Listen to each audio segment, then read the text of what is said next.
Husband చనిపోయాడు, వాళ్ళ మామగారు చనిపోయారు, వాళ్ళ బాబు చనిపోయాడు.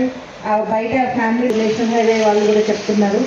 ఈ జాగ్రత్తలు ఎందుకు పాటించాలి? మనకు కూడా తెలుసు రోడ్డు పక్కనే వెహికల్ ఆపొద్దని, ఆటో కావచ్చు, బైక్ కావచ్చు. రీసెంట్గా ఇంకొక ఇన్సిడెంట్ అయింది. ఒకడే కొడుకు బెంగళూరు వెళ్తున్నాడు, యూరినల్స్ కోసం దాని మీద పెట్టాడు. కనీసం లైటింగ్ లేదు.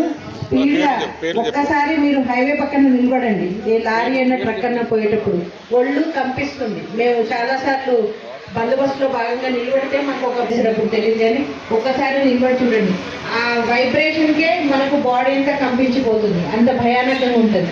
అట్లాంటిది అంత స్పీడ్లో వచ్చి కొట్టేస్తే ఏమి మిగులుతుంది? ఏమి మిగలదు. మన ఇంటి దగ్గర మన మీద ఎన్నో ఆశిస్తాము. మన పేరెంట్స్ కావచ్చు, మన భార్య పిల్లలు కావచ్చు, ఎన్నో ఆశలతో వాళ్ళు ఎదురు చూసుకుంటారు. మరి వాళ్ళకి ఆన్సర్ ఏమి మిగులుతుంది? ఏమీ మిగలదు. సో మెయిన్గా డ్రైవర్స్కి కావాల్సింది ఏ వెహికల్ అయినా సరే, 2 వీలర్ కావచ్చు, 4 వీలర్ కావచ్చు, ఆటో కావచ్చు, ఎనీథింగ్, డిసిప్లిన్, క్రమశిక్షణ అనేది ఉండాలి, బాధ్యత అనేది ఉండాలి.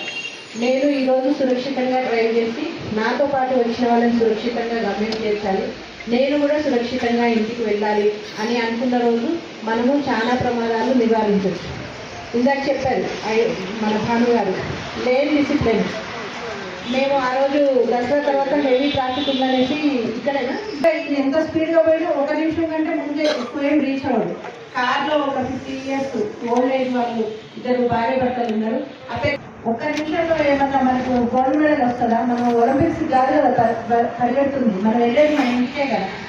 ఎలా కట్ చేశాడంటే నాకు అలా జరిగింది. ఆ కట్ చేయడం మొత్తం కారు ఉంటే ఇట్లా మొత్తం